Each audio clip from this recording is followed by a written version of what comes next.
Hola, buenas tardes, ¿cómo están? ¿Cómo andan del otro lado, gente linda? ¿Qué tal? ¿Cómo viene ese miércoles 19 de octubre? Estamos nuevamente en este nuevo programa de No es lo que parece.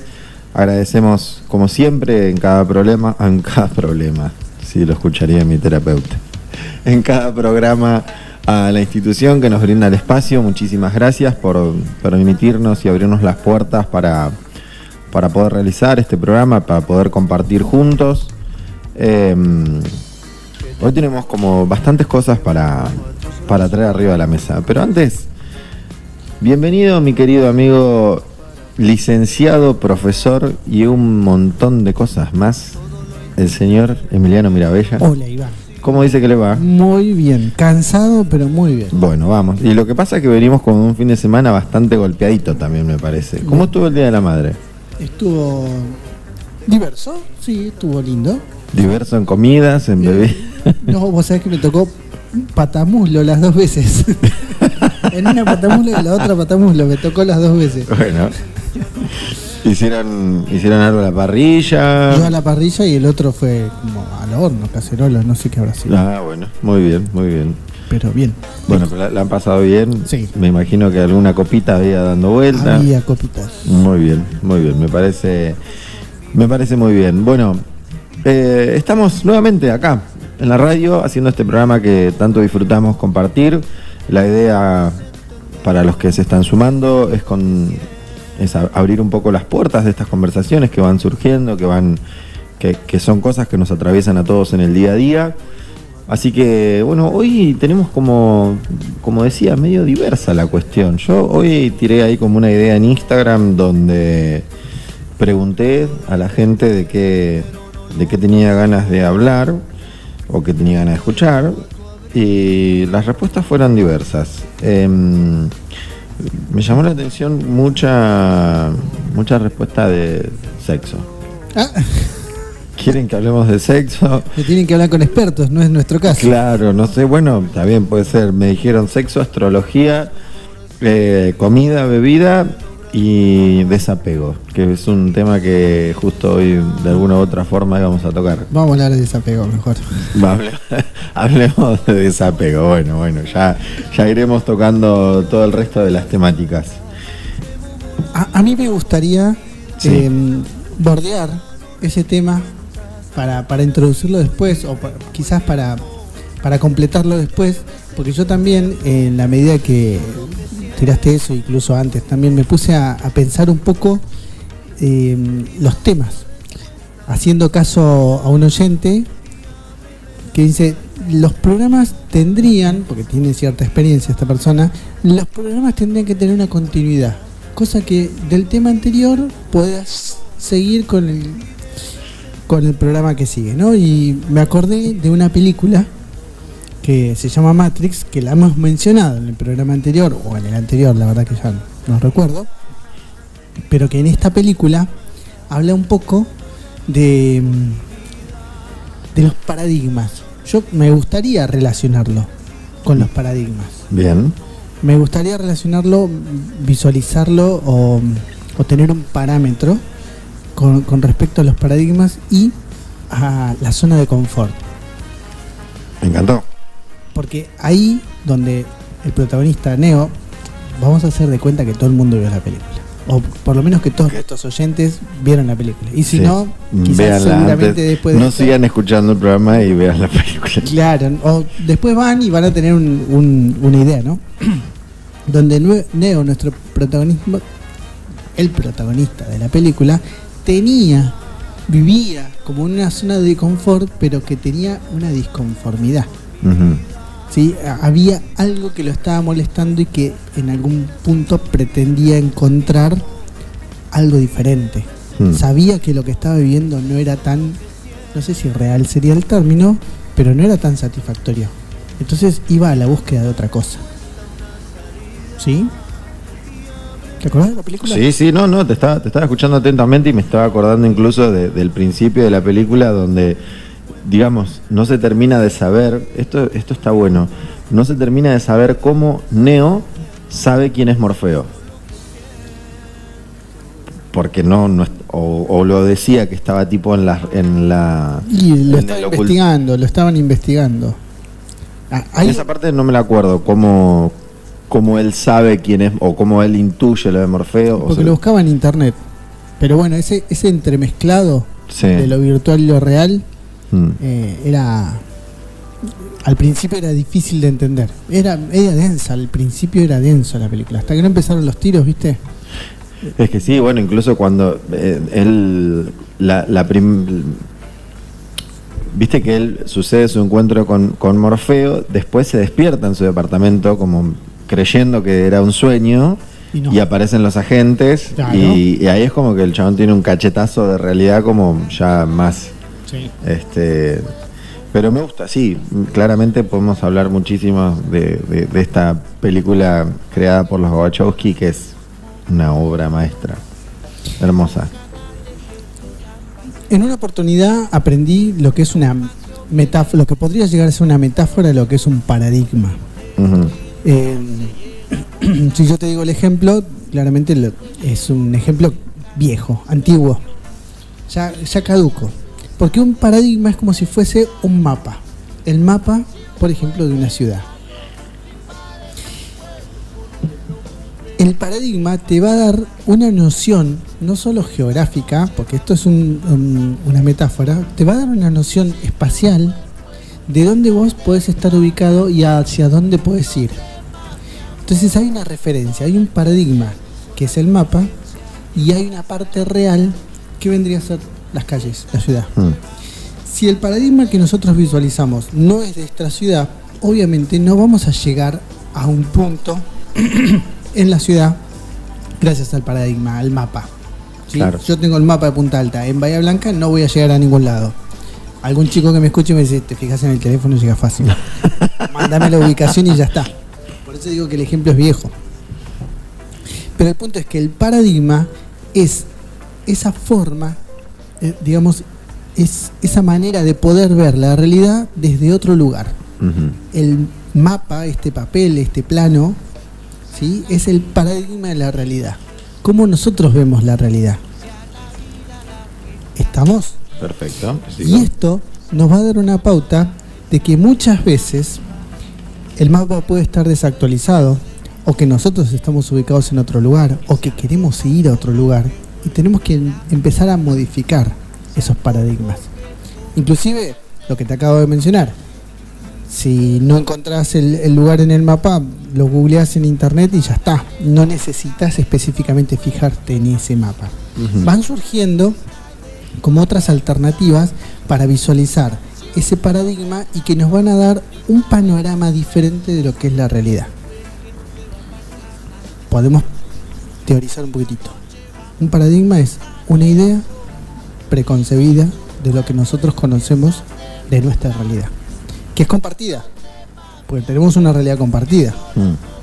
Ahora, Neo estaba a punto de romper un paradigma, que era la posibilidad de descubrir lo que no sabía qué es lo que era la Matrix. Uh-huh. ¿Sí? Y era buscar en otro espacio distinto, en otro mapa, otra realidad diferente. Brutal.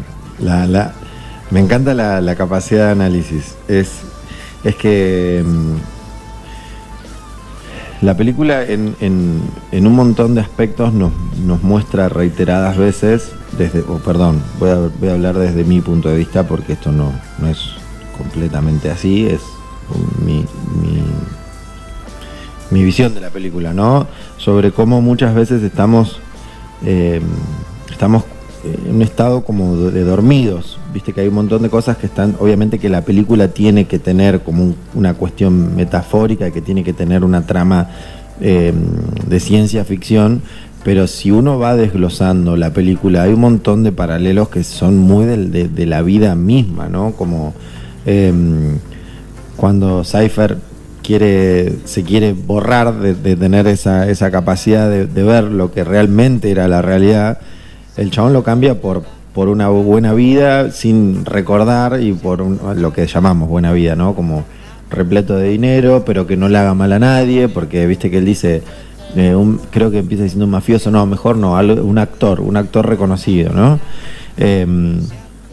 La película a mí es algo que cada vez que miro me baja información nueva y sobre cómo a través de una película de ciencia ficción estos hermanos, o ahora hermanas, han logrado hacer un paralelismo tan real y tan tangible con la realidad que nos toca atravesar en el día a día, de que muchas veces estamos como muy dormidos con lo que nos sucede, porque no somos conscientes de que estamos vivos y que atravesamos una vida y de compromisos, por ejemplo, con el trabajo. No sé, ahora ahí la calidad de vida es mucho mejor. De hecho, nuestros abuelos, bisabuelos, no sé si abuelos, pero bisabuelos, a los 40, 50 años ya no le quedaba salud para seguir, porque era una cuestión de que hoy en día ha aumentado muchísimo, por suerte, este tipo de conciencias. Y a ver, estoy capaz que desvariando y me estoy yendo hacia otro lado, pero a mí la película me toca muy desde ahí, ¿viste? Como que de ser consciente con lo que nos toca vivir. Y algo que yo le contaba recién a Emi fuera del aire, una escena que para mí es fundamental dentro de la película es cuando Neo está ahí no me sale el nombre. Pitonesa. Con la pitonicia o pitonesa. Bueno, cuando está con ella, que ella le dice tipo, no sos el elegido. Esa escena para mí es fantástica, porque el chabón hizo una resiliencia tremenda de eso, porque... Bueno, pero creo que nos toca a cada uno individualmente buscar, encontrar y encarnizarse la posibilidad de generar su propia trascendencia, ¿sí? Ser el elegido no implicaría que alguien con un dedo te haya señalado. Exacto, a eso es a lo que voy. ¿Sí?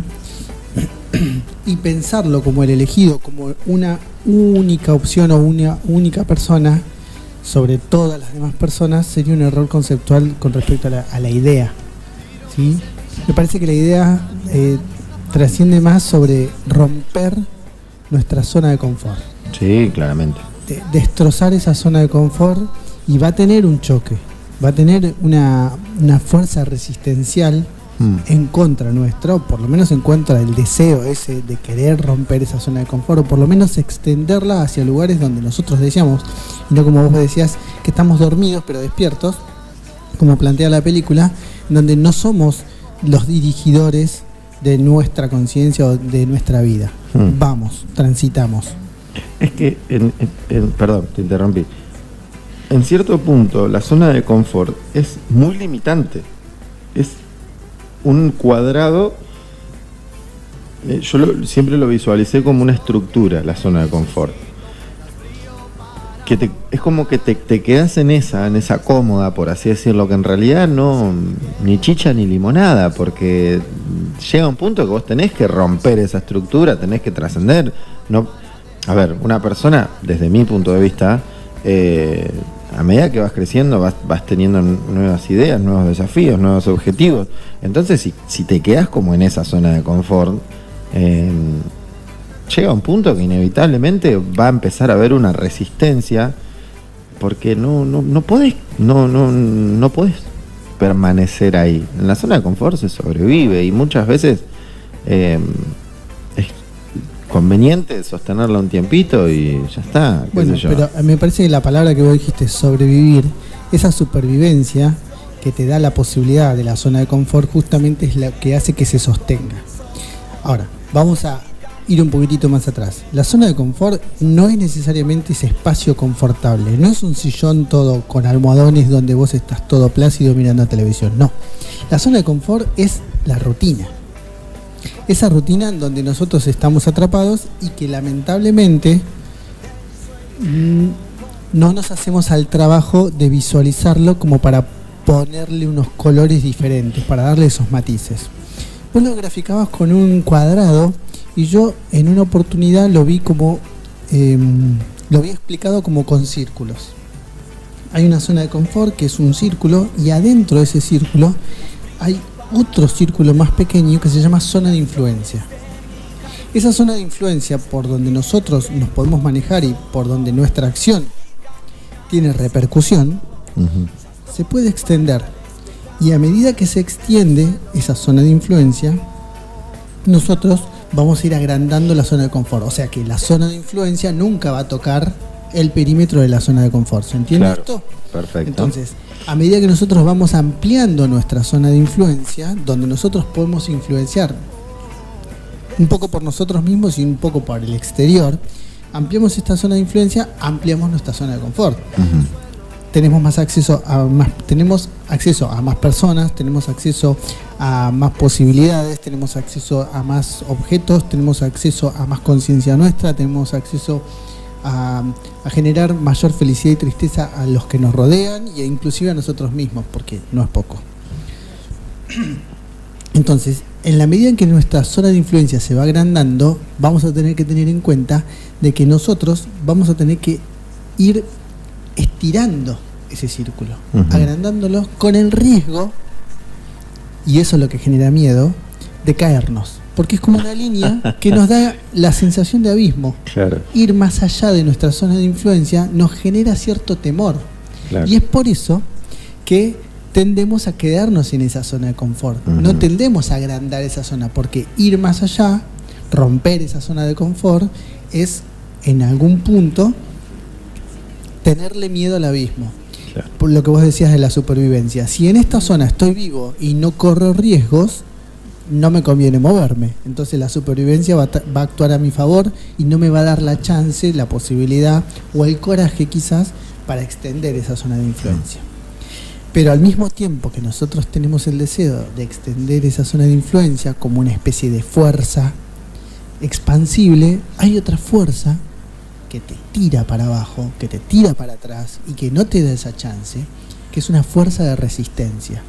Esa fuerza de resistencia justa y propiamente es aquella que en algún punto intenta que vos estés cómodo, aunque te estén pegando, aunque estés cobrando poco en el trabajo, aunque no aguantes a tu jefe, aunque tu novia te maltrate y te meta los cuernos. Esa zona de resistencia es la que te hace acomodarte en esta zona de confort. Y obviamente lo importante es expandirse sobre este lugar.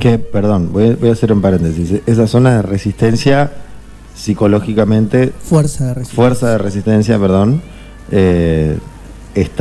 No la vemos de esa forma. No la vemos como una fuerza de resistencia. Vos la ves, está traducida desde, me parece a mí, ojo, desde sentimientos como la culpa, como puede ser, yo lo estoy visualizando de ese lado. ¿Vos vas a terapia? Sí. Y entre muchas cosas que hablas del clima, de que estás muy cansado, dormiste poco.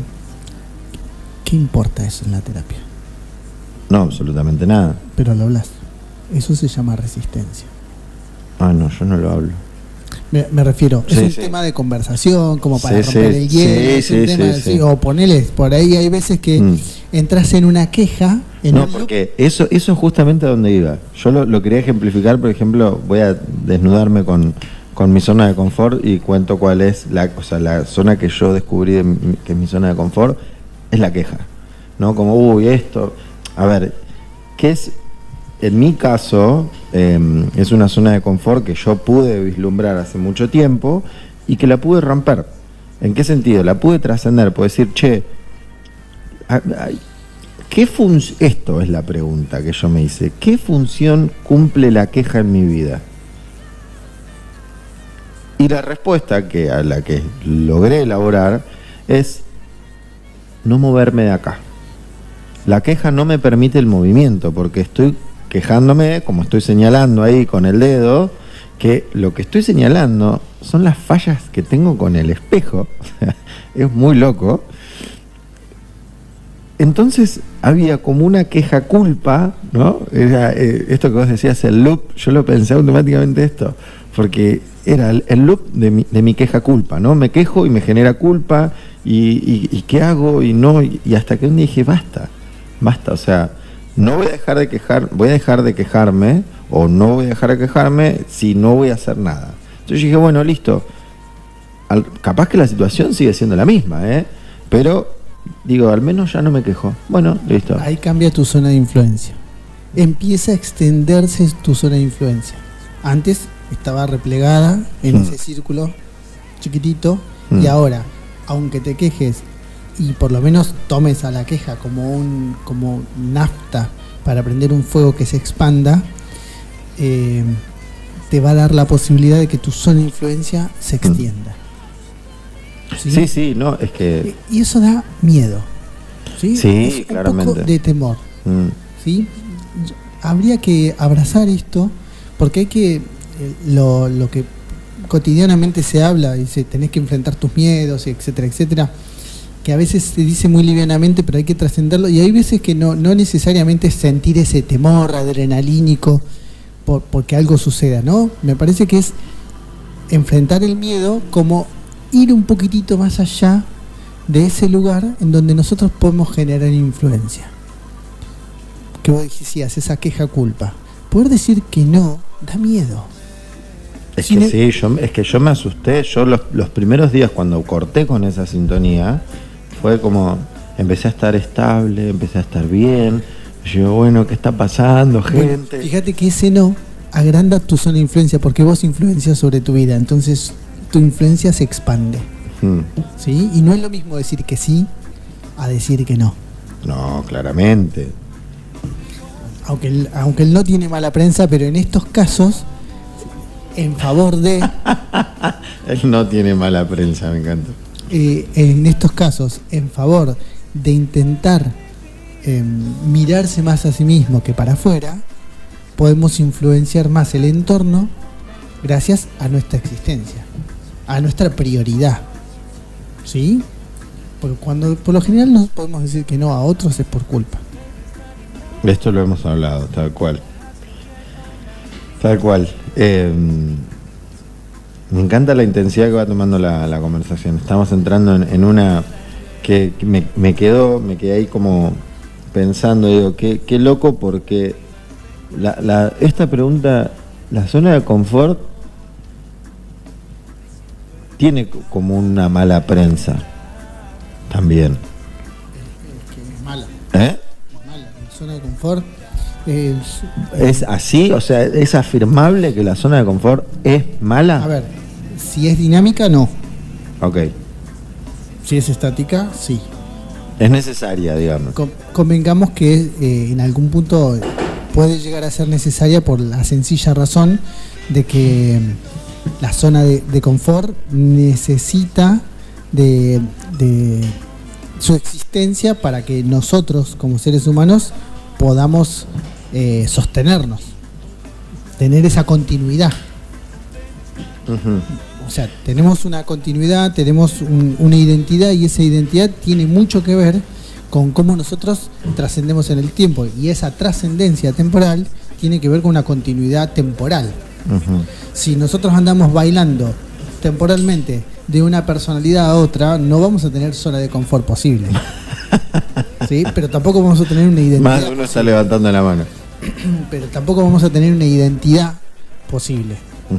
Entonces, esa identidad tiene que estar atada de alguna manera a esta zona de confort. Pero esta zona de confort tiene que ser dinámica, tiene que haber movimiento, tiene que expandirse para un lado y para el otro. Y si no pasara, ahí vienen los problemas. Claro. ¿Y qué pasa? ¿Cómo hay alguna forma de identificar la zona de confort? Porque, por ejemplo, a mí me sucedió desde un lugar muy incómodo, donde entendí cuál era mi zona de confort. Entendí que a mí eso me dejaba en una postura cómoda de la no acción. Bueno, Neo le pasaba lo mismo. Estaba buscando algo que no encontraba. Estaba buscando algo distinto. Porque esa supuesta comodidad en la cual estaba viviendo no le interesaba. Cuando la gente le mencionaba, usted, Thomas Anderson, trabaja en una empresa muy prestigiosa de software, les decía todas las cosas buenas que tenían, pero tiene un lado medio oscuro donde hace tráfico de informática. ¿Se entiende? Entonces el tipo funcionaba en dos espacios, tenía dos identidades y claramente quería ser más de un lado que del otro. No puede ser de River y de Boca al mismo tiempo. Claro. Entonces, digamos, no hay... ¿Y cómo...? Bueno, claro, no hay una forma de... Ahí Morfeo dice una frase muy poética que nunca la voy a olvidar. Decía, hay algo que te molesta, es como una astilla en tu mente. Esa astilla en la mente me parece que es la que muchas veces nosotros, que es muy personal, ¿no es cierto?, nos terminan llevando o impulsando a que esta zona de confort sea movible. Si la fuerza de la resistencia es mucho más grande y nos genera inmovilidad, podríamos estar, vamos a teorizar salvajemente, dentro de un estado quizás depresivo. Pero no quiero ni generalizar ni nada por el estilo, pero pensémoslo así, ¿no es cierto? Si no tenemos esa capacidad de movernos y si la queja es continua, esa queja es depresiva. Claro. Entonces, tener esa capacidad de moverse sin perder su identidad, pero sí ampliando tu zona de influencia, sería una forma fantástica de ir rompiendo límites todo el tiempo, ir de alguna forma u otra enfrentando miedos. Y de esta manera seguramente vamos a lograr crecer de diferentes maneras. Hoy doy un ejemplo. Viste que hay un imán muy grande que tiene la capacidad de traspasar su energía por sobre las superficies, ¿no es cierto? Ese imán podríamos llamarlo como si fuese el inconsciente. Me imaginé ese ejemplo, ¿no? Bien, ese inconsciente imán que tiene ese poder energético tan grande se va moviendo caóticamente por debajo de la superficie y va arrastrando a todo lo que sea metálico o todo lo que tenga este poder de imantación. Entonces vos vas como a la deriva porque el imán caóticamente va bailando por debajo de la superficie. Hasta que vos en algún momento pones un límite, pones un corte, pones un stop y decís, bueno, basta, no quiero transitar más caóticamente por acá. Y este corte hace que el imán siga y vos frenes en un lugar. Y aunque vos, y desde ese momento, ¿no es cierto?, transitas o por lo menos visualizás un norte, visualizás un objetivo, lo ubicás por allá. Y aunque ese imán va a tener la fuerza para poder desplazarte o correrte de tu trayecto, no necesariamente te va, digamos, a hacer perder tu ubicación o por lo menos tu camino. Entiendo. ¿Sí?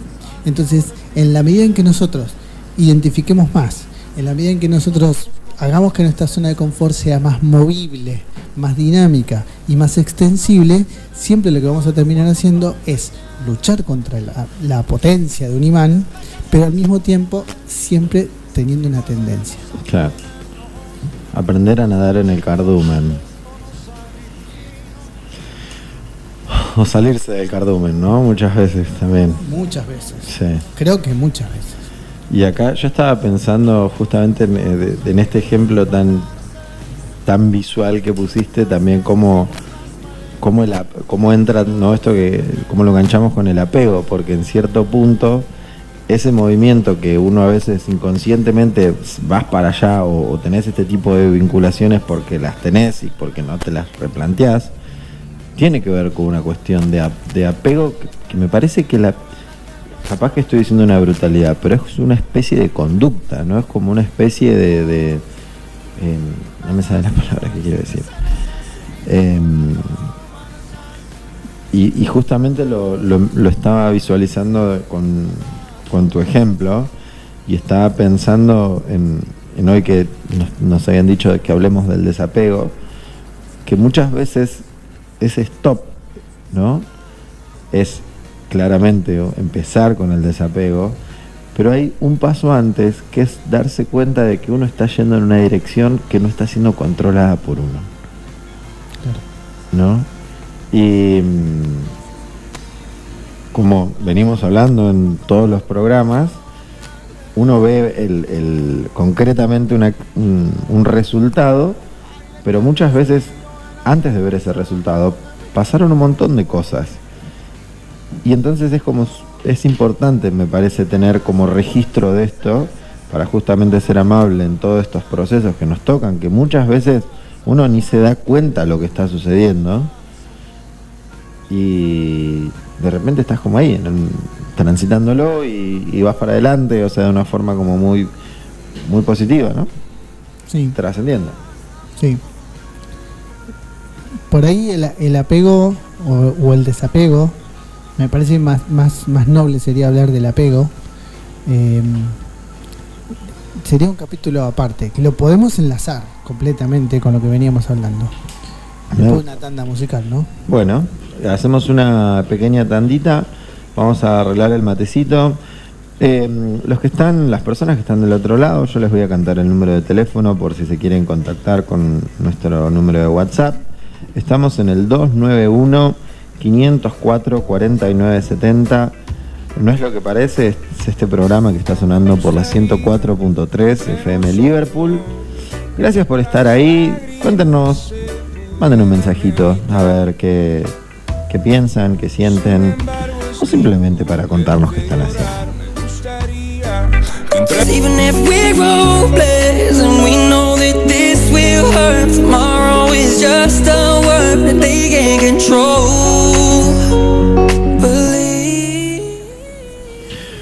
Bueno, hemos vuelto, hemos rehecho el mate de este lado y mientras tanto estuvimos cruzando mensajes desde el celu de la radio con Vani que nos escribió. Vani, muchísimas gracias por estar del otro lado. Nos contaba que que se estaba tomando unos mates, que le parecía muy, muy interesante el programa, así que muchísimas gracias por acercarte y contactarnos, y para nosotros también es como muy lindo y muy reconfortante saber que del otro lado hay receptores que también les ayuda este mensaje. Mi querido amigo, nos habíamos quedado con la intención de seguir hablando de un tema del apego o del desapego, pero no existiría el desapego sin el apego. Uh-huh. El apego, que tiene tan mala fama, es un vínculo afectivo que se establece desde los primeros momentos de la vida entre la madre y el recién nacido o la persona que encarga su cuidado. Su función es asegurar el cuidado, el desarrollo psicológico y la formación de la personalidad. Por lo tanto, el apego es necesario. Existe una instancia primaria que necesita de este apego. Uh-huh. Y ya que me remito a este lugar, ¿no es cierto?, de este espacio, ¿no es cierto?, lo leí de Google, no es que me lo sabía de memoria. Cuando un bebé recién nacido nace, necesita inevitablemente, más que el alimento, este apego afectivo. Porque va a formar en algún punto, va a conformar y empezar a estructurar la personalidad del sujeto. El cómo se vincula con la madre directamente va a dar lugar a que se vaya desarrollando la personalidad de la persona. Por lo tanto, este apego es necesario. Si no, no seríamos seres humanos. No tendríamos la posibilidad del lenguaje, no tendríamos la posibilidad del contacto afectivo, sino que nos manejaríamos básicamente como animales, porque ese apego hace que nuestra identidad, por medio de identificaciones, se vaya armando. Entonces, es necesario. Lo que hoy nosotros, como grandotes que somos, hacemos referencia al desapego, tiene que ver con extender sobre otros vínculos esa especie de necesidad psicológica de estar con alguien. Y ahí es donde el desapego cumple una buena función. Pero no como desapego para desprenderse completamente, porque nunca nos desprendemos de los seres afectivos, sino para entender de que las personas en algún momento, este bebé con la madre al principio por este apego conforman una unidad. El bebé siente que la madre la madre y este bebé son una sola persona.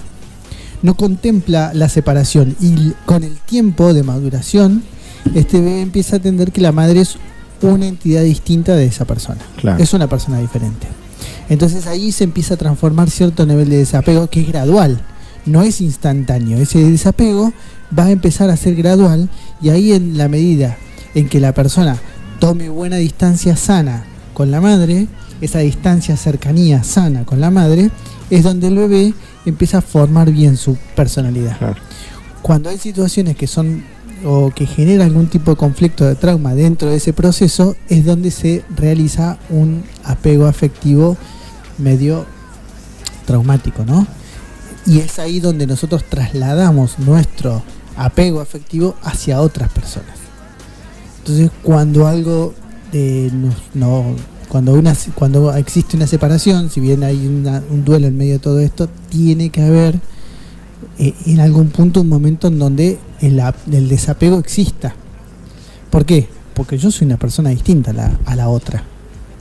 Y no tiene que existir, o debería existir en su menor cantidad, esa necesidad de estar con otro, y si no, no sentirse pleno.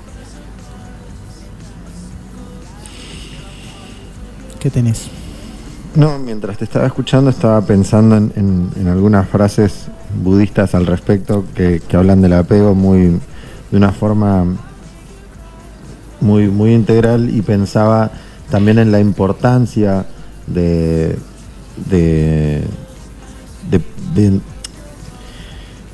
generar una cultura y un conocimiento emocional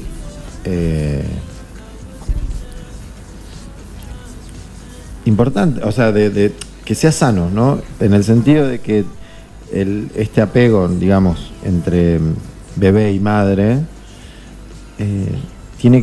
la madre tiene un rol muy importante en la hora de que ese bebé vaya. Madre o función materna, como habíamos dicho la otra vez. Exacto, sí, que se entienda de esa forma, es verdad. Pero pensaba también en qué importante es, digamos, a medida que uno va creciendo, y cómo a medida que uno se va volviendo independiente, tiene como esta posibilidad de ir desprendiéndose de ese vínculo, de lo que representa en realidad ese vínculo, ¿no? Y había una frase que estoy tratando de pensarla y no la encuentro. Es una frase budista que dice una cuestión así, que para vivir en desapego uno se tiene que sentir dueño de nada en medio de todo. Dice una cuestión así, es muy linda la frase, y me llevó muchísimo a eso, porque muchas veces nos pasa, como vos decías recién, que no se puede hablar del apego sin hablar del desapego, que no terminamos de entender que el apego es muy loco esto, porque a mí yo lo escucho de mucha gente que piensa que el apego es responsabilidad de la otra persona, y en realidad el apego es responsabilidad de una, es entender que somos todas personas independientes, y que la otra persona no va a reaccionar de la forma que uno pretende que reaccione, y que justamente quitar el enojo o la rabia o la falta de entendimiento en el medio es súper importante, porque uno no puede estar todo el tiempo pretendiendo de que las cosas sean como uno quiere, y que si las cosas no son como uno quiere, discutirlas.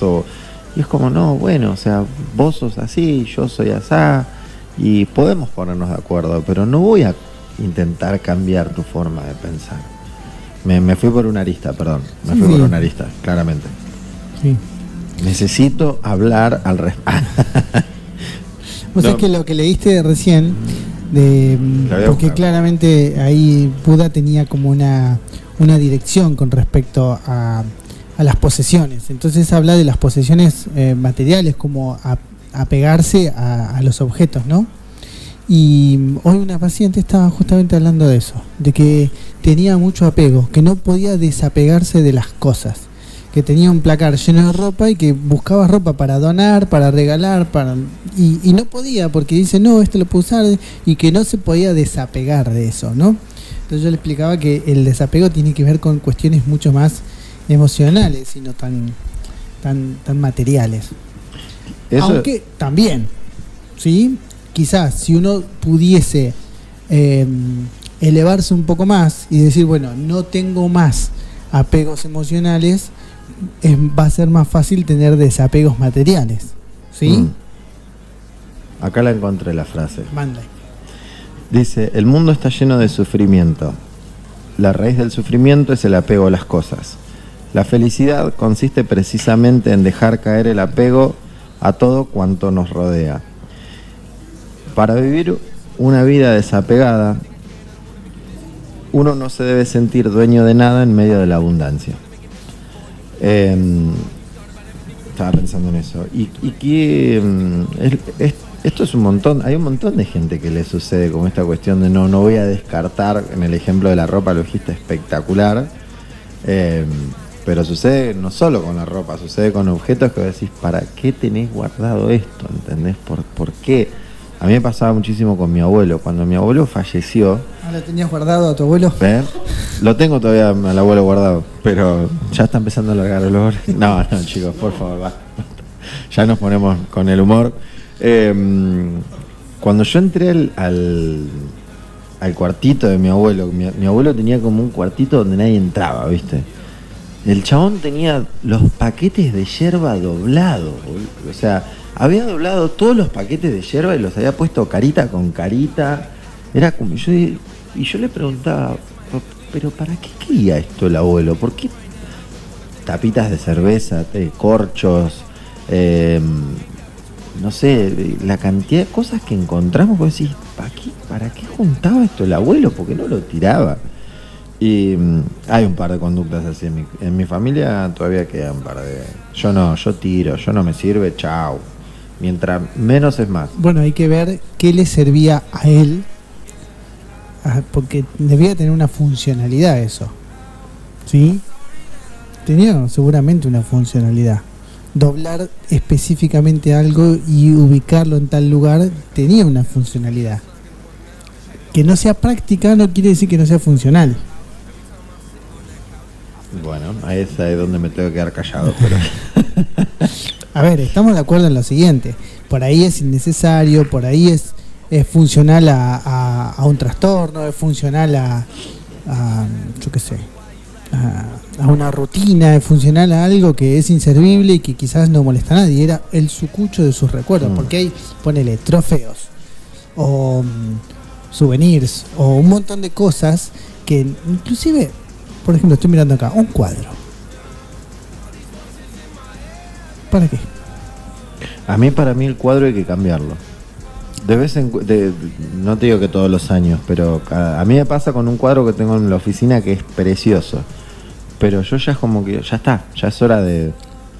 Bueno, pero más allá de la concepción de cada uno, fíjate que hasta es una obra de arte. Estoy haciendo terapia, estoy como hablando, llevando todo a mí, perdón, estoy llevando todo. Qué egoísta. Es una obra de arte, un objeto decorativo, sea como sea, pero tendemos a acumular quizás esas cosas, esos objetos o esas tendencias materiales, porque a veces también tienen una carga emocional, y ahí es donde falla, no sé si falla es el término, pero ahí es donde la tensión emocional hace que ese apego no sea sobre el objeto, sino sobre la emoción que representa. Exacto. ¿Sí? Y ahí es donde se hace más difícil, quizás, más dificultoso o con más trabas, poder deshacerse, desprenderse o destrabar emocionalmente esa carga. ¿Sí? Porque no es sobre el objeto. Por lo general, es sobre la situación emocional. Vaya a saber cómo corre sobre esta chica este hecho de que no pueda desprenderse de su ropa. Capaz que tiene que ver con antes, que nunca tuvo la posibilidad de tener tanta ropa, o claro, que ha utilizado, pienso así en el aire, que ha utilizado muy poca ropa de chica y nunca tuvo tanta cantidad de ropa, y ahora entonces se imagina de diferentes maneras vestidas, y esto me va a servir, esto todo, y por ahí entiende de que tiene que desprenderse de eso, pero el apego emocional está sobre la falta de abundancia.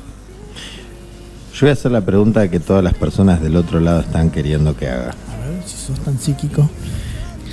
¿Qué pasa con el apego emocional desde el lado amoroso?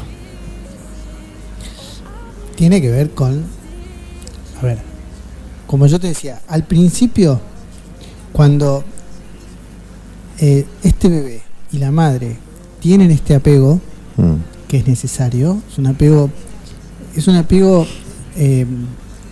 nutricional porque se tiene que alimentar, es un apego psicológico porque está generando por medio de identificaciones, está generando su identidad, es un apego emocional porque se va transmitiendo el cariño, la forma en la cual dar y recibir cariño por medio de este apego se va generando, y en algunas circunstancias este apego tiene algunos choques o puede generar algunas frustraciones.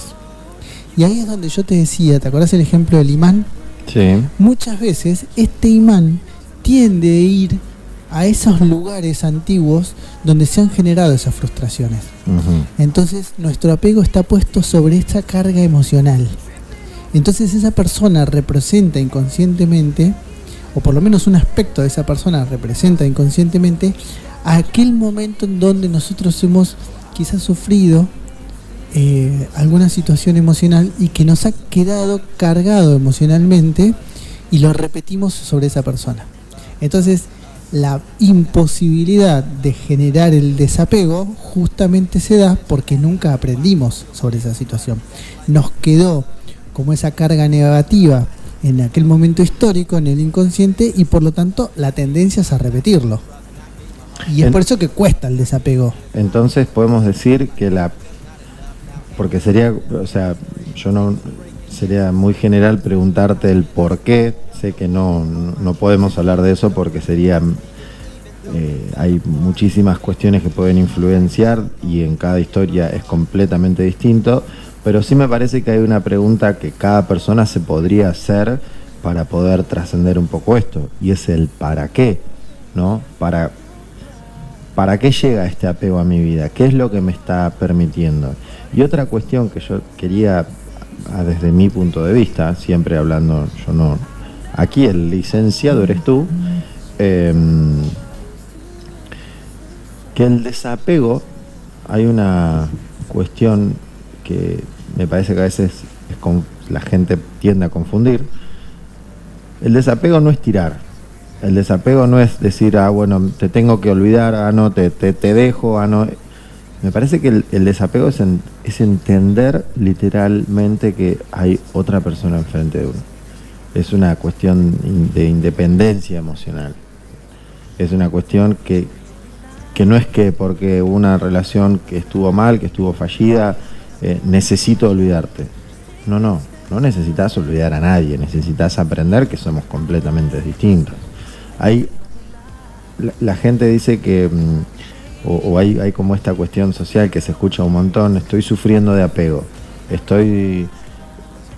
y ya lo tornan como una cuestión del sufrimiento, que en realidad cuando vos identificás que estás apegado, te da la oportunidad de trascenderlo, de cambiarlo, de decir, pero ¿qué representa el apego en mi vida?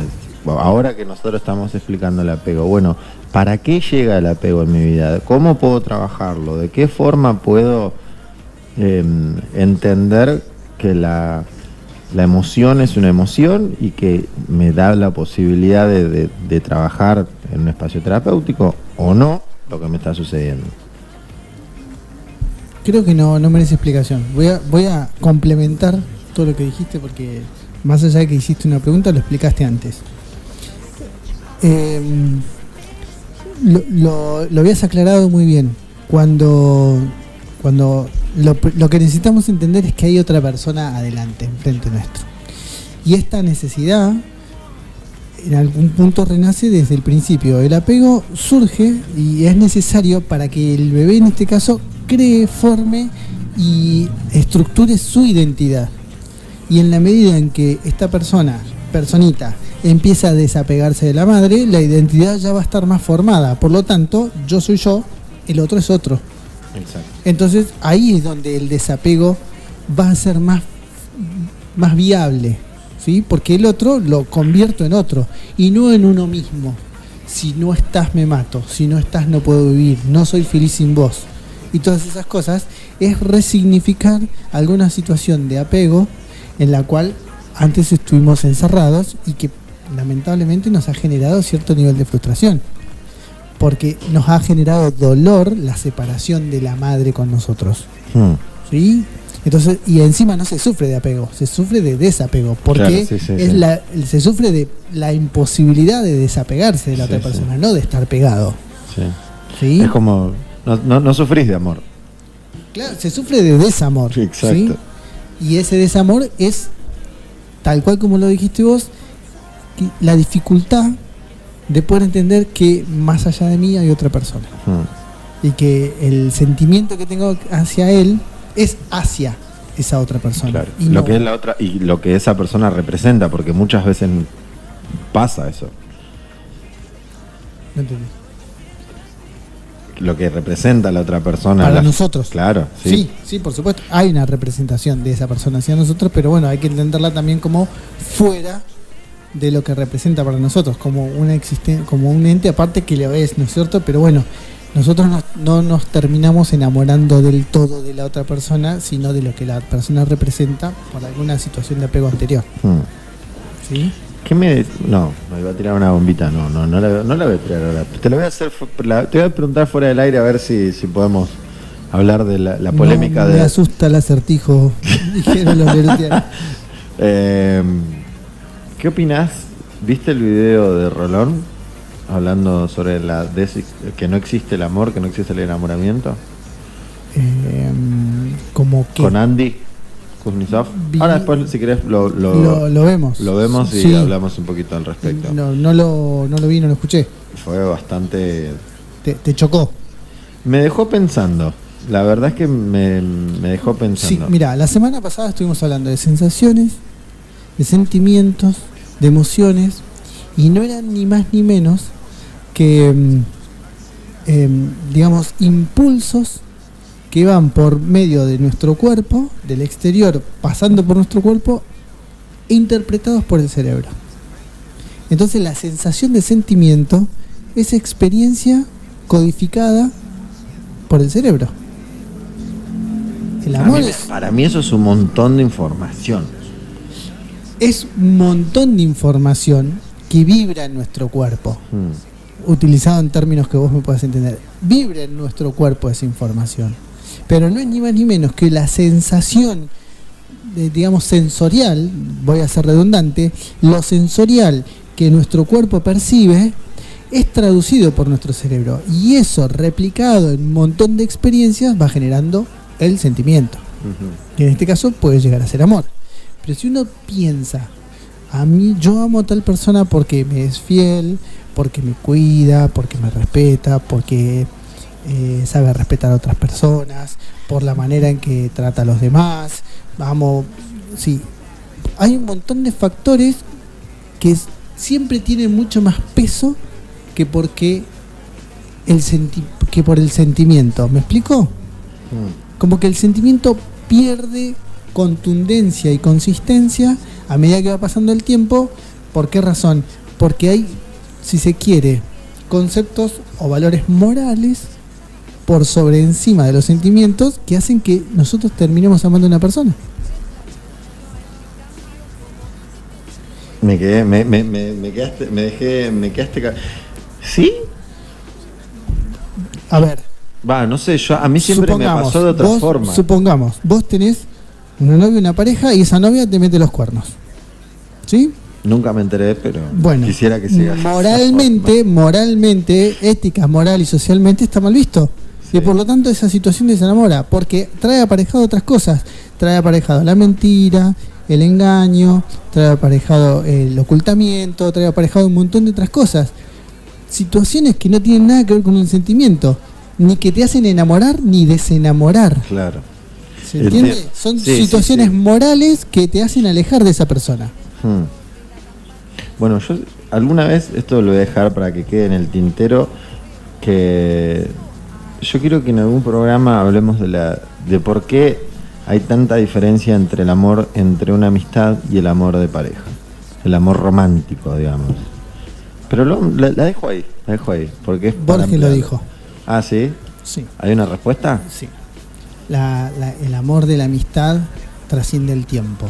El amor de una pareja, el amor sexual si se quiere, no puede sostenerse sin el tiempo.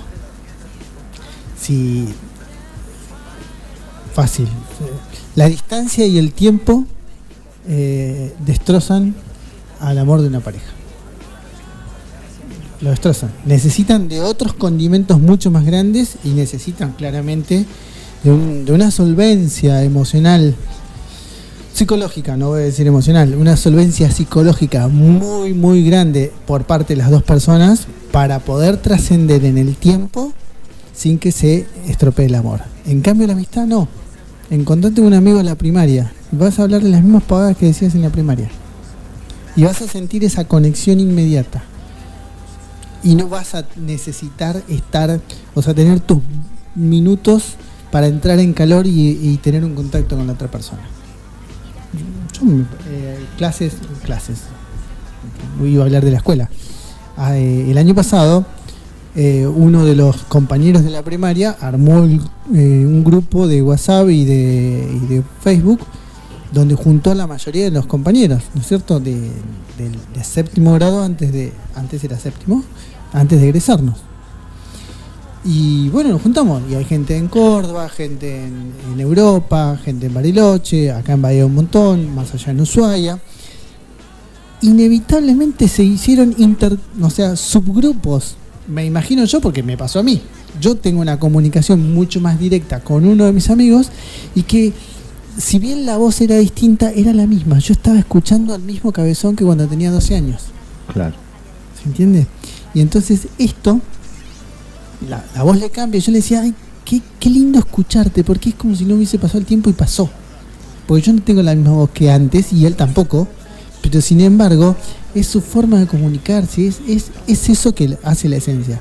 Y me parece que la amistad trasciende el tiempo versus el amor, versus el amor que no tiene esa capacidad. Y porque hay un factor que es inevitable, que es el sexo. Se quiera o no, el sexo va a determinar claramente, o va a condicionar en gran medida, ¿sí?, el vínculo con una persona.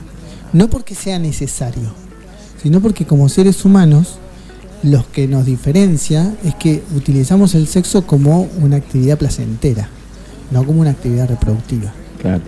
Entonces, este placer que nos genera tiene mucho que ver con cómo estamos cargados psicológicamente, y esa carga psicológica va a hacer que traspasemos, digamos, nuestras barreras emocionales y la transmitamos ahí en el sexo.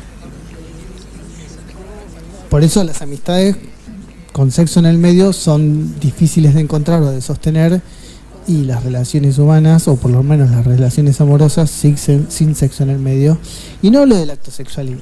Se entiende que estamos hablando de... Me parece que la caricia, el buen trato, la mirada sexy, todas esas cosas son parte del sexo. El abrazo, la tal contención, cual, y todo eso. Y esas cosas terminan conformando y dándole un tono, exacto, al vínculo que lo hace más amoroso que amistoso.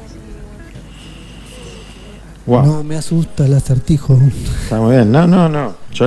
Igual es para dedicarle un programa, porque yo tengo un par de preguntas ahí en el medio que quisiera que las desarrollemos.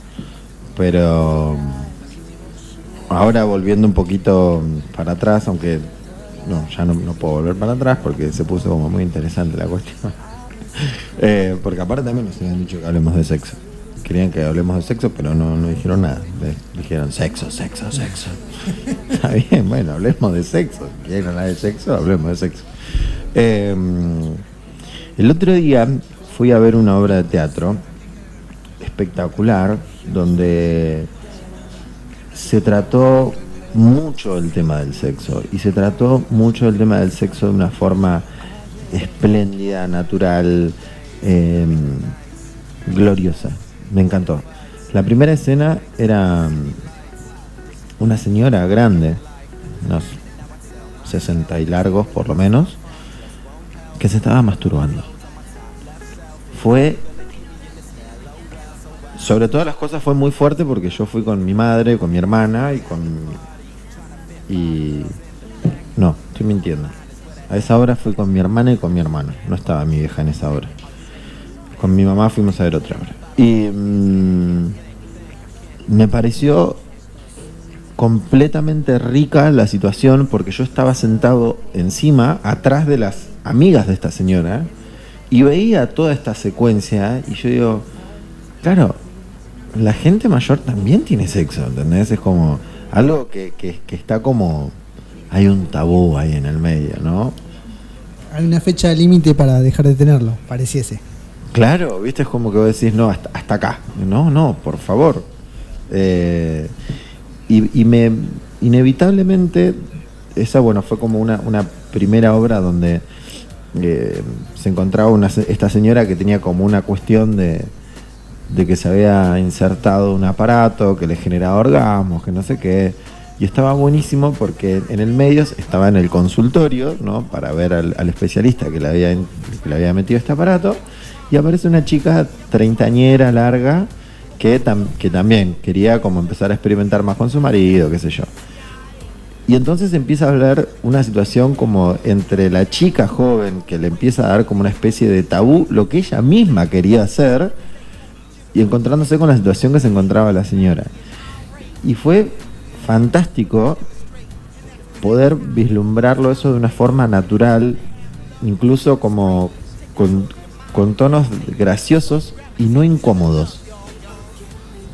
Fue para mí fantástico que se empiece como no a hablar de una forma más abierta del sexo, que empecemos a romper un poco más de barreras, siempre desde un lugar como contenido, educado, ¿no? La formación sexual, la educación sexual es súper importante.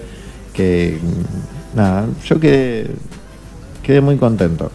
Quedé muy contento porque me parece como súper lindo empezar a romper esos tabúes, sobre todo en una ciudad como Bahía Blanca, que muchas veces es muy conservadora. Sí, puede ser un mito eso también, porque de a poco se van rompiendo un montón de estructuras. Hace muchos años, una amiga de mi mamá vino a vacacionar a Bahía y se quedó como un mes y medio en casa de mis viejos. Y tiró una frase que fue para mí casi reveladora, de esas frases que incorporás y nunca más te olvidás, ¿no? Y dice, no hay nada peor que la ignorancia, pero la ignorancia de uno mismo, de los miedos, de los complejos, de las incertidumbres, de ignorarse a sí mismo como ser humano. ¿Cuáles son las limitaciones que tenemos? Con respecto al sexo, tengo la sensación de que cotidianamente tenemos que ir atravesando barreras, ¿sí? Tenemos que ir derribando ciertos temores, ciertos mitos que lamentablemente son psicológicos, ¿sí? La manera de poder disfrutar del sexo no es natural, es psicológica. En la medida en que nosotros tengamos una apertura psicológica, o quizás tengamos desenvueltas algunas trabas inconscientes, vamos a saber disfrutar más del sexo, aunque no directamente, va a ser como una especie de consecuencia secundaria, ¿sí? Entonces, como nosotros nos encontremos frente a la sociedad, como nosotros nos demostremos, como nosotros estemos identificados como seres humanos y cómo nos podemos desenvolver en medio de una sociedad, en medio de los vínculos, ¿sí? Vínculos de amigos, de conocidos, de un hombre con una mujer con un hombre, de un hombre con un hombre, de los vínculos con nuestros padres, los vínculos con las personas mayores, los vínculos con los profesores, los vínculos con directivos, los vínculos con la autoridad, por ejemplo un policía o un presidente o un político. Son maneras de ver o de vernos a nosotros frente a otro que represente una entidad distinta, ya sea superior o inferior. Y esa entidad nos va a dar lugar a que nuestro desenvolvimiento sexual sea diferente. Polémico. No, polémico no, fue como muy amplio. Y esa, digamos, esa entidad que ni siquiera se la ponemos ese sello que le asignamos a las personas, ni siquiera es consciente, es completamente inconsciente. Cualquier ser humano ha tenido diferentes experiencias sexuales con diferentes personas y su performance ha sido distinta. No tenés la misma performance con todas las personas. Claro. Va variando. ¿Por qué? Porque hay una entidad sexual que se le asigna a la otra persona inconscientemente y eso me va a dar un lugar a mí. Claro.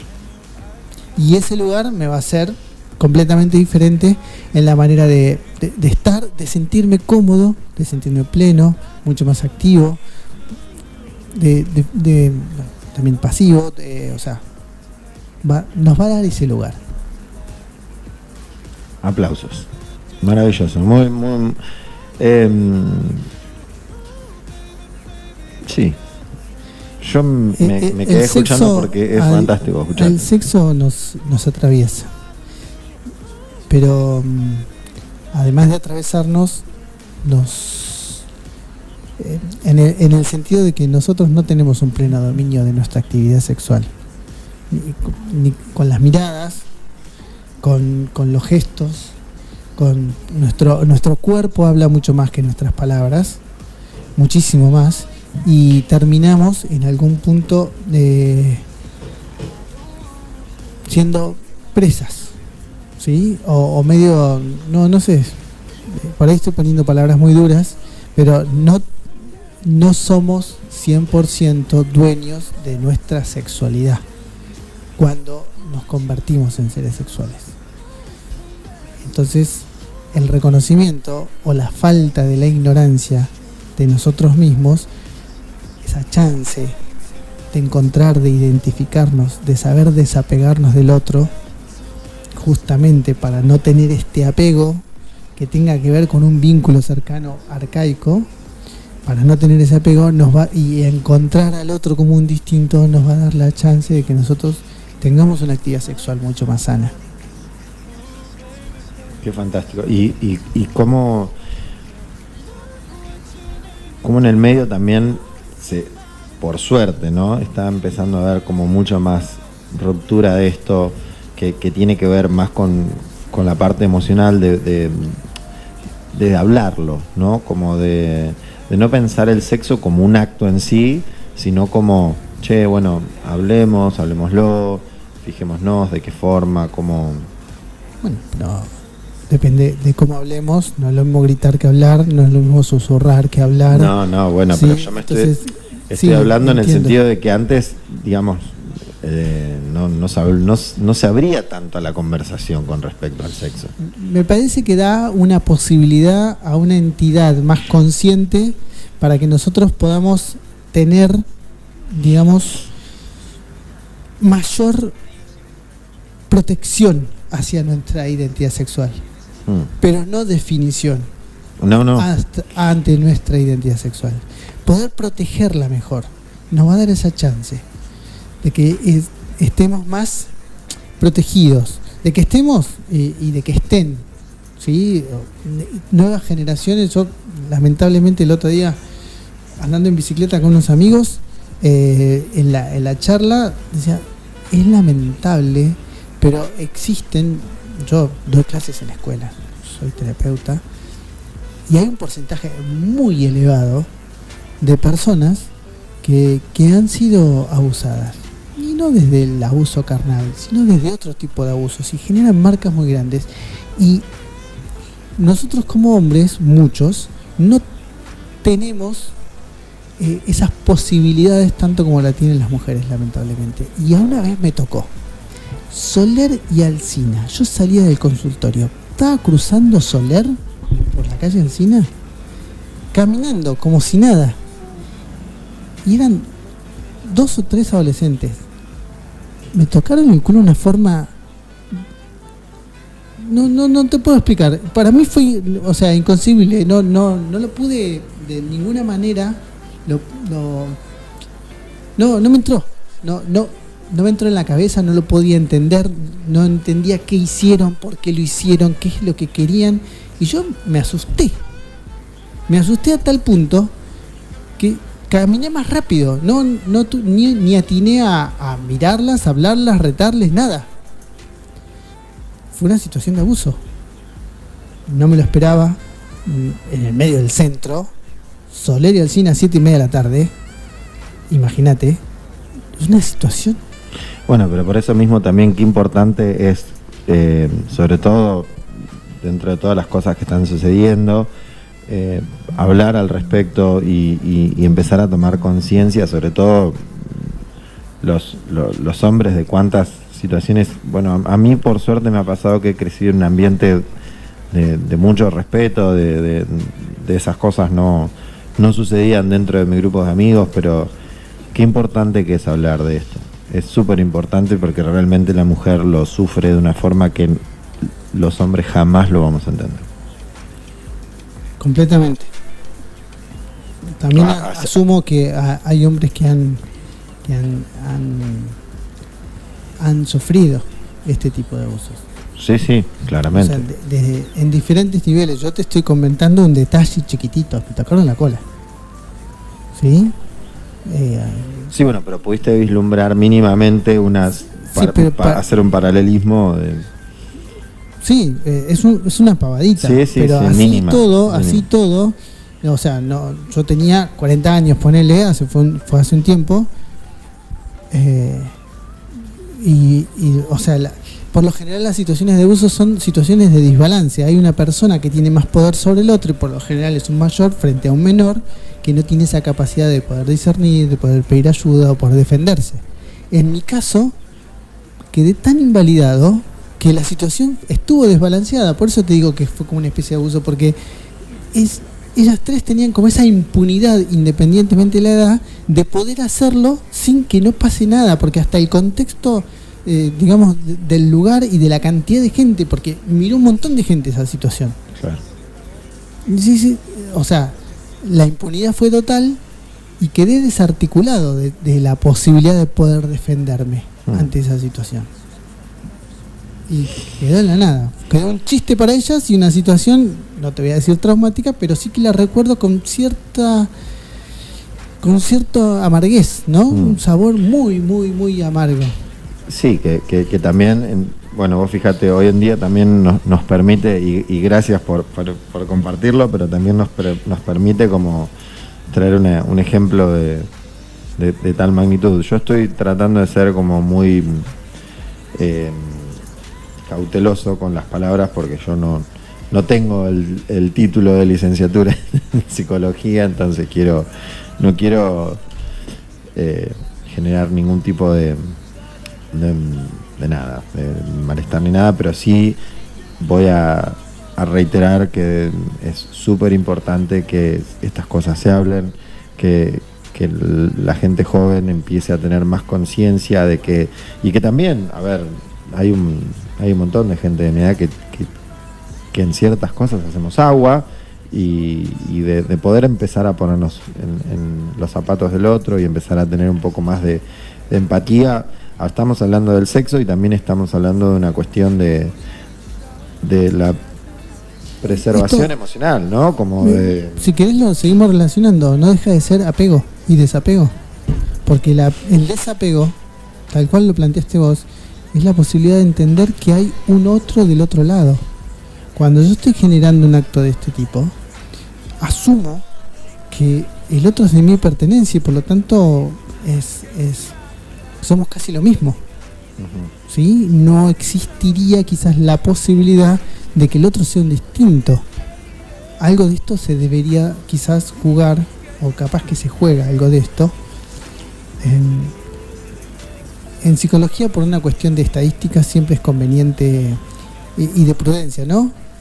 Y de ética es conveniente hablar en potencial. Entonces él convendría pensar, siempre es potencial. Sí. Podríamos llegar a pensar, ese término infinitivo, no sé si, bueno, esa terminación de las palabras son mucho más aceptables dentro de la psicología y sobre todo porque no existe nada absoluto.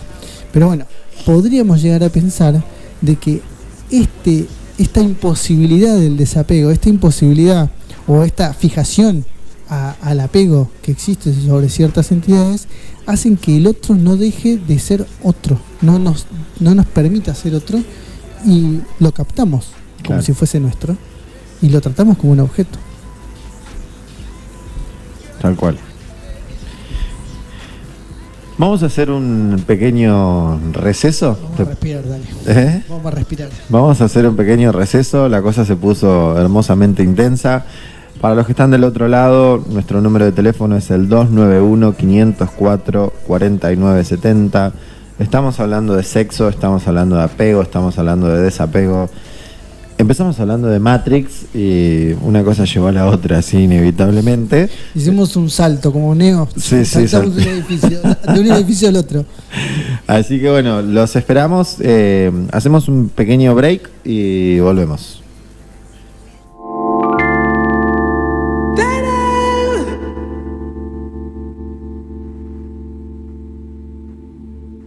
Ooh, it's pretty, dude.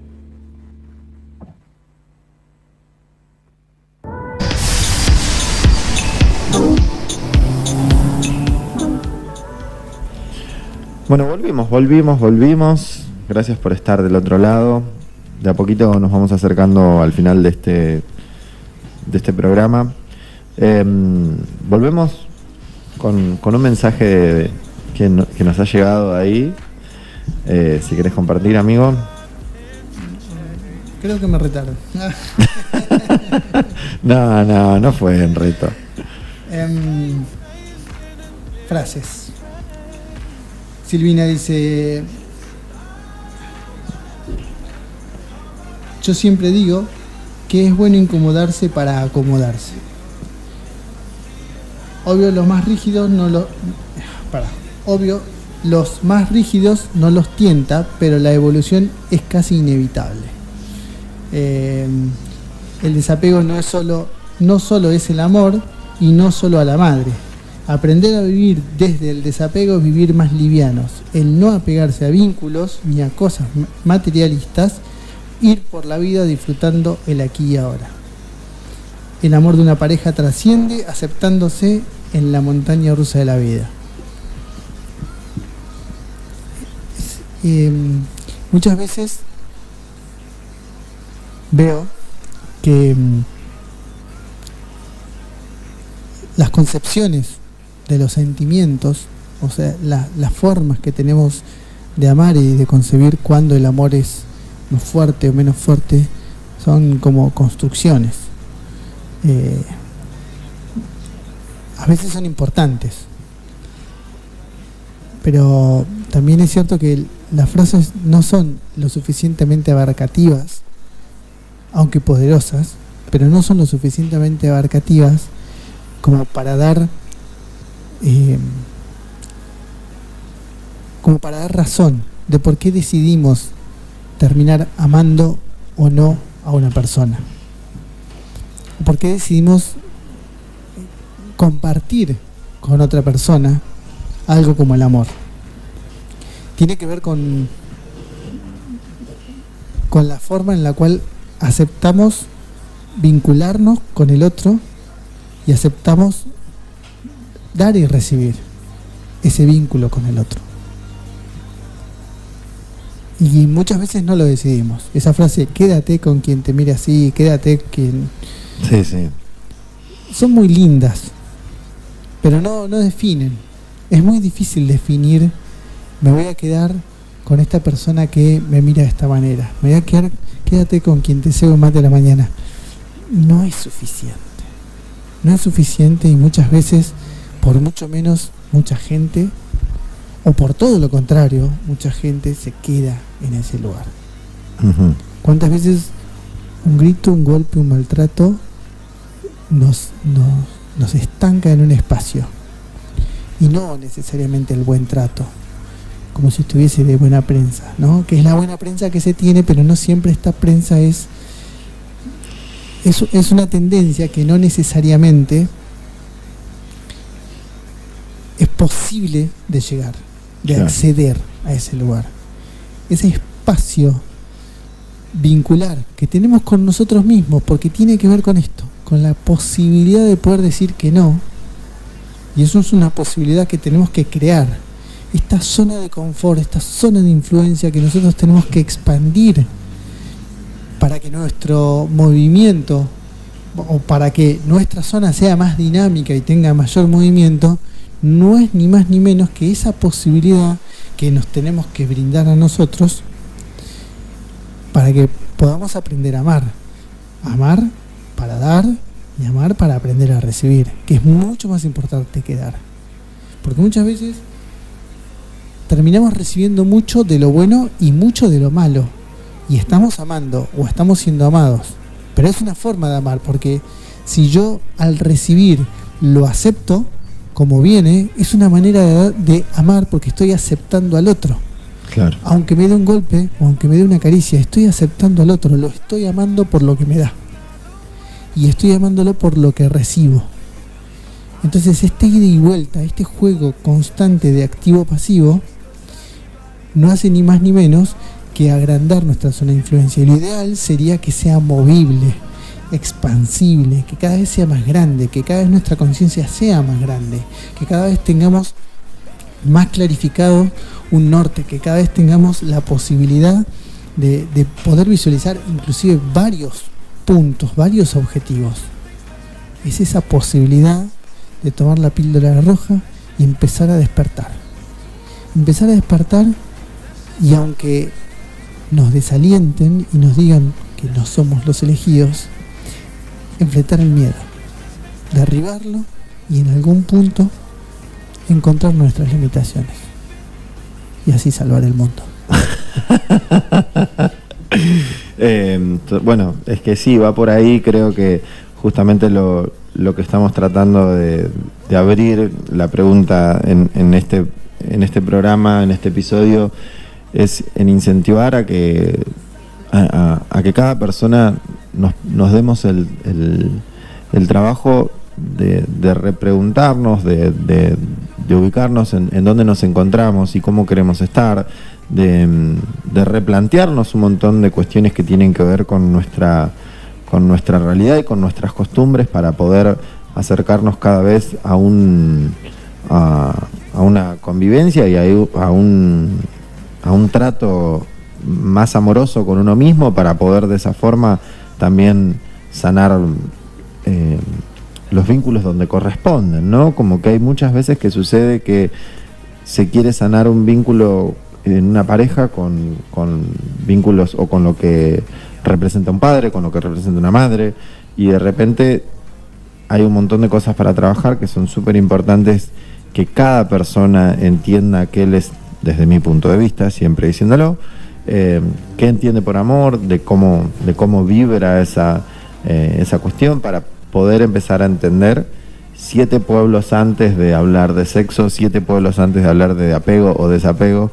Me parece como súper importante hacer una visión clara frente al espejo, hacer un análisis, hacer una crítica constructiva con uno mismo, sin atosigarse, sin golpearse, entendiendo que los procesos son largos y que uno tiene que ser amable con eso que va sucediendo. Son interminables esos procesos, porque también nosotros trascendemos más allá de nuestra existencia. Claro, pero lo que yo digo es que hay un montón de veces que no nos dan, o sea, uno se da cuenta de los procesos cuando empieza a trabajar sobre uno mismo, me parece a mí. Y antes también. Bueno, claro, pero era lo que... El proceso empieza a trascender desde antes, ¿no?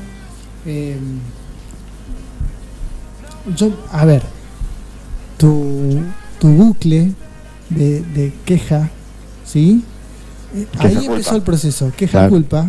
Ahí empezó el proceso, porque si no hubiese existido ese proceso, o por lo menos ese acontecimiento, no hubieses despertado, no hubieses saltado, no te hubiese dado el chispazo para decir, tengo que girar para otro lado. Tal cual.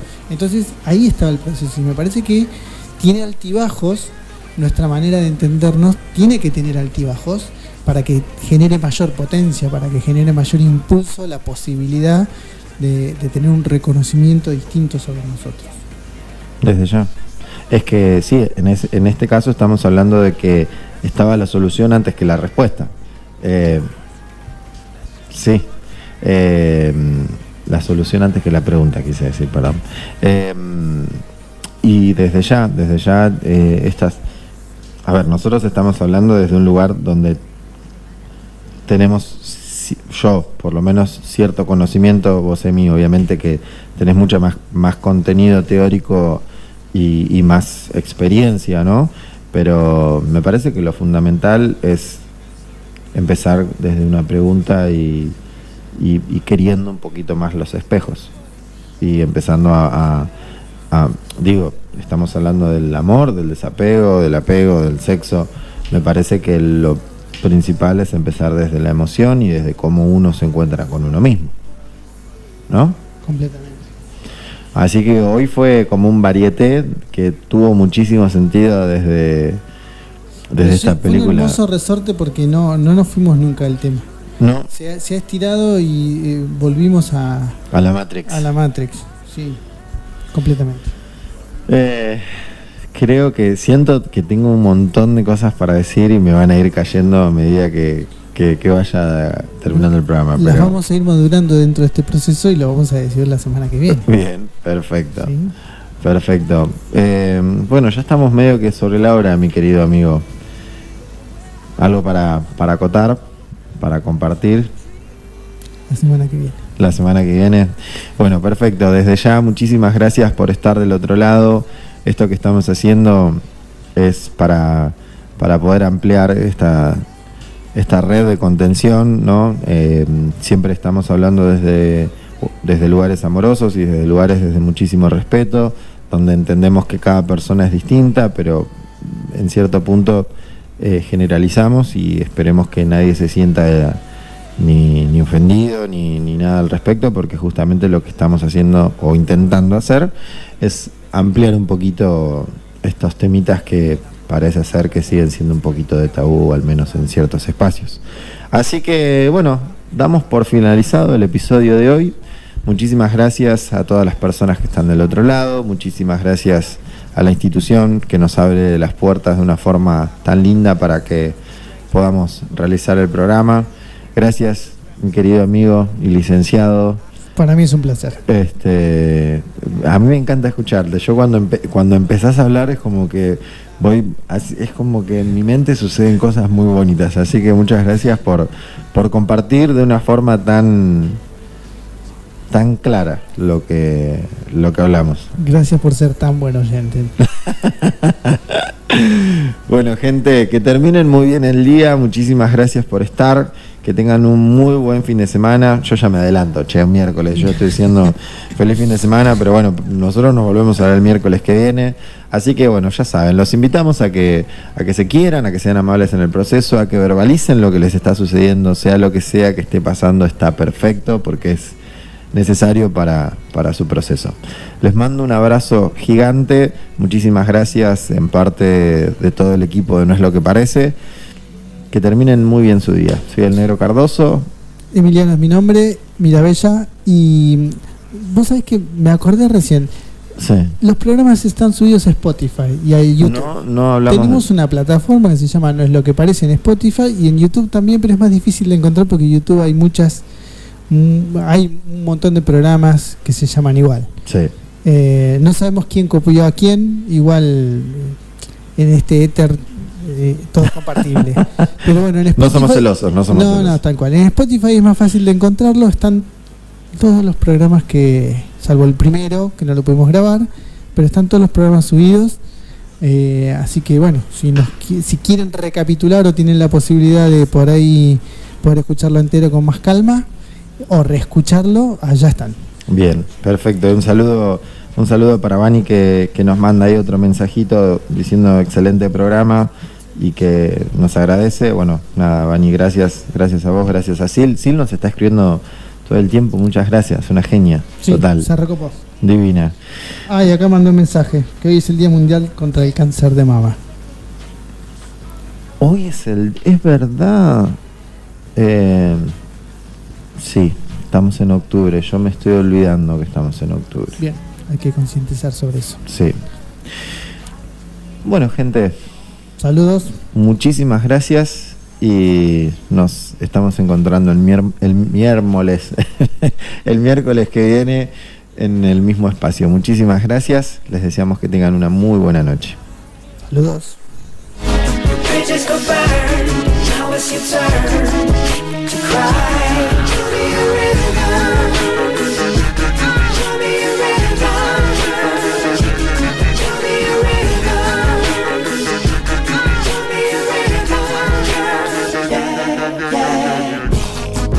They say that some things are better left unsaid. It wasn't like you only talk to him and you know it. Don't act like you don't know it. And all of these things people told me keep messing with my head. Should've picked honesty, then you may not have thought it. Don't have to say that you did. I already know. Now there's just no chance. You and me. And don't it make you sad about it?